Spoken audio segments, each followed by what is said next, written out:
बच्चों, हिंदी व्याकरण बाय दिलबाग शास्त्री जी के चैनल पर आपका पुनः स्वागत है।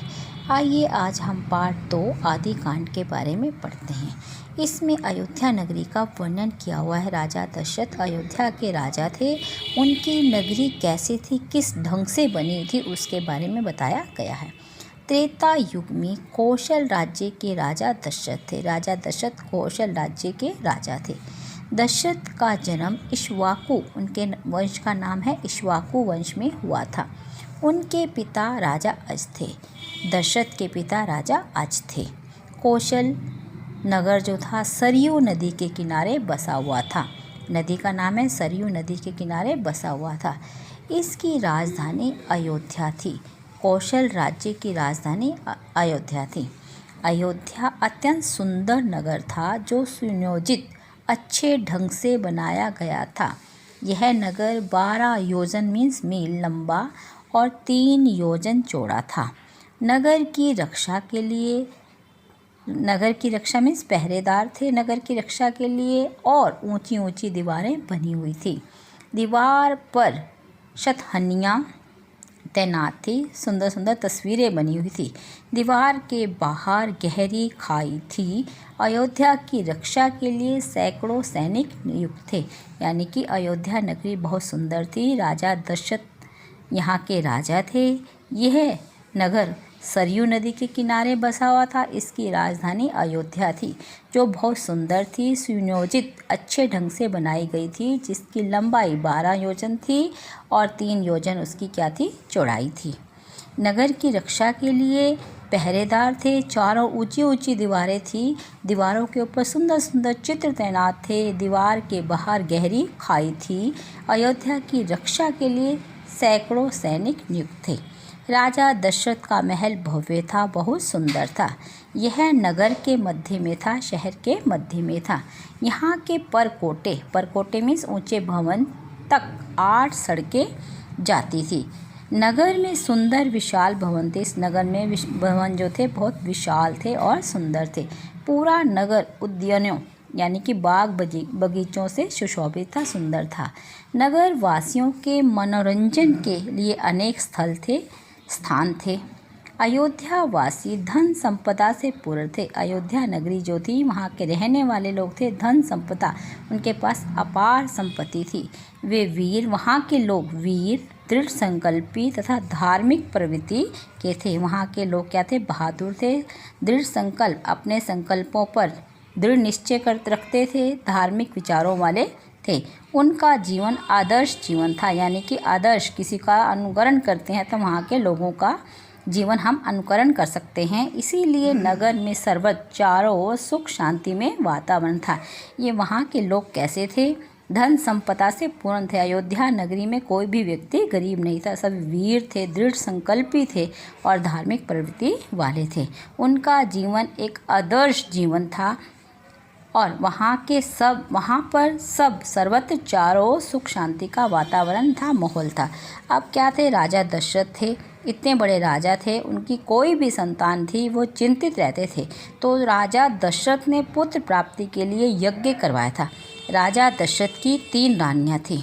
राजा दशरथ की 3 रानियाँ थीं। सबसे बड़ी रानी थी कौशल्या, दूसरे नंबर की मझली बीच की रानी थी सुमित्रा और तीसरी क्या थी, कैकेयी सबसे छोटी थी। राजा दशरथ आदर्श राजा थे। वे अपना राजकाज 8 मंत्रियों के परामर्श से चलाते थे। राजा की सहायता के लिए, शासन को चलाने के लिए 8 मंत्री नियुक्त थे। इन मंत्रियों में प्रधान सुमंत थे। मंत्रियों में प्रधान कौन था, सुमंत था। 8 मंत्रियों की सहायता से राजा दशरथ क्या थे, राजकाज को चलाते थे, राज्य का भार संभालते थे। सबसे प्रमुख प्रधान थे सुमंत। धर्म और नीति के अनुसार राज चलाने के लिए राज पुरोहितों से परामर्श किया जाता। पुरोहित पंडितों की भी सलाह ली जाती थी। सभी राज पुरोहित अत्यंत विद्वान एवं ऋषि थे। विद्वान में पढ़े लिखे, ऋषि क्या थे, साधु संत। वशिष्ठ, वामदेव और जबाली, इन राज पुरोहितों के परामर्श सलाह से ही राजा प्रजा की भलाई के लिए काम करते थे। राजा दशरथ की 3 रानियां थी। सबसे बड़ी थी कौशल्या, बीच की थी सुमित्रा और छोटी कौन थी? कैकेयी। राजा दशरथ वास्तव में एक आदर्श राजा थे। वे अपना राजकाज 8 मंत्रियों की सहायता से चलाते थे। सबसे बड़े मंत्री का नाम था सुमंत। धर्म और नीति के अनुसार राज चलाने के लिए राजकाज के कार्य में पुरोहितों पंडितों की सलाह ली जाती थी। सभी राज पुरोहित विद्वान थे और ऋषि थे। वशिष्ठ, वामदेव और जबाली प्रमुख थे। प्रजा की भलाई के लिए इन सबसे पूछकर काम किया जाता था। समस्त वैभवों से, वैभव क्या था? धन ऐश्वर्य से युक्त होने पर भी राजा दशरथ को संतानहीनता की चिंता ग्रस लिया था। यानी कि इतना अपार राज्य था, धन दौलत थी, परंतु राजा की कोई भी संतान नहीं थी। इसलिए राजा क्या थे? चिंतित थे, उदास थे। रानियां भी चिंता मग्न रहती, सभी रानियां भी चिंतित रहती थी। मंत्रियों और राज पुरोहितों से परामर्श सलाह करने के बाद राजा दशरथ ने पुत्र प्राप्ति के लिए एक यज्ञ करने का निश्चय किया कि भगवान का यज्ञ करके हम पुत्र प्राप्ति करते हैं। सरयू नदी के किनारे यज्ञ स्थल हवन कुंड बनाया गया। समस्त राजाओं को आमंत्रित किया गया, बुलाया गया। ऋषि मुनियों को भी बुलाया गया। उस हवन कुंड को सरयू नदी के किनारे बनाया गया और समस्त राजाओं को उसमें बुलाया गया, ऋषि मुनियों को भी बुलाया गया। यज्ञ कराने के लिए पुरोहित के रूप में, पुरोहित क्या होते हैं? पंडित के रूप में ऋष्यशृंग को स्वयं राजा दशरथ से सम्मान लेकर आए। जब भी हम कोई हवन या कराते हैं तो पंडित को निमंत्रण देते हैं, तो पंडित जी को बुलाने के लिए राजा दशरथ स्वयं गए, अपने आप गए। यज्ञ आरंभ हो गया, यज्ञ शुरू हो गया। यज्ञ का अश्व छोड़ा गया। अश्व क्या होता है? घोड़ा। बड़ी रानी कौशल्या ने उसका तिलक किया। सबसे बड़ी रानी ने उस घोड़े का तिलक किया। वेद मंत्रों के उच्चारण से यज्ञ शुरू हो गया। यज्ञ की समाप्ति के समय राजा दशरथ ने अंतिम आहुति डाली। जब हम कोई हवन करते हैं तो उसमें हवन सामग्री डालते। जब राजा ने आखिरी हवन सामग्री डाली तो अंतिम आहुति पड़ते ही अग्निदेव प्रकट हो गए। उस हवन कुंड में से अग्निदेव स्वयं प्रकट हो गए। उनके हाथों में सोने का पात्र था, एक बर्तन था जिसमें खीर थी। ऋष्यशृंग ने अग्निदेव से खीर पात्र लेकर राजा दशरथ को दे दिया। ऋष्यशृंग जो यज्ञ को करवा रहे थे, उन्होंने अग्निदेव से खीर का कटोरा बर्तन ले लिया और राजा दशरथ को दे दिया। और राजा ने अपनी रानियों को, राजा को कहा कि तुम इस खीर के कटोरे को अपनी रानियों को दे दो। यह पुत्र प्रदान करने वाली खीर थी। यह ऐसी खीर थी जो पुत्र की प्राप्ति करवा सकती थी। राजा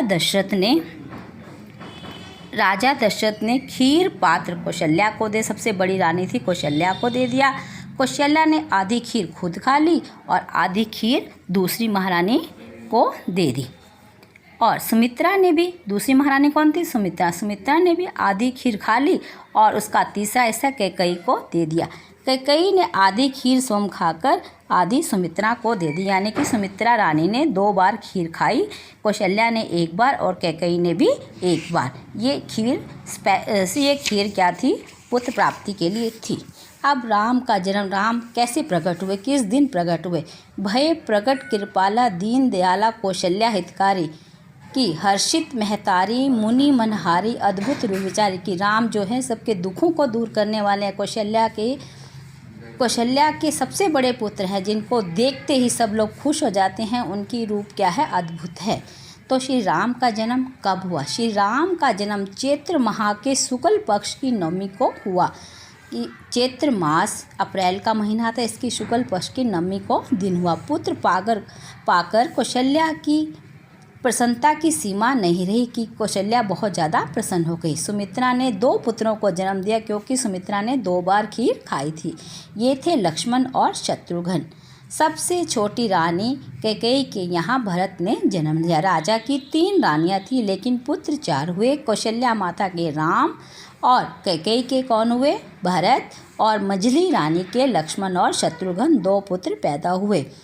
राजपुत्रों के जन्म का समाचार पाकर, राजा के पुत्रों का समाचार पाकर अयोध्या नगरी में उत्सव का वातावरण हो गया। कि वातावरण क्या था? माहौल। उत्सव मैंने खुशियों का।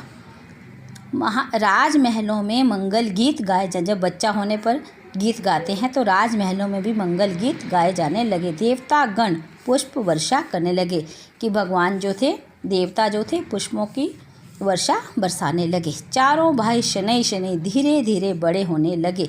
जब वे महलों से बाहर आते तो अयोध्यावासी, अयोध्या के रहने वाले लोग उन्हें देखकर आनंद में डूब जाते, बहुत मस्त हो जाते। श्री राम सबसे बड़े थे, सुंदर और आकर्षक थे। लक्ष्मण सदा राम के साथ रहते थे और शत्रुघ्न भरत के साथ। राजा दशरथ पुत्र पाकर धन्य हो उठे, बहुत प्रसन्न हो गए।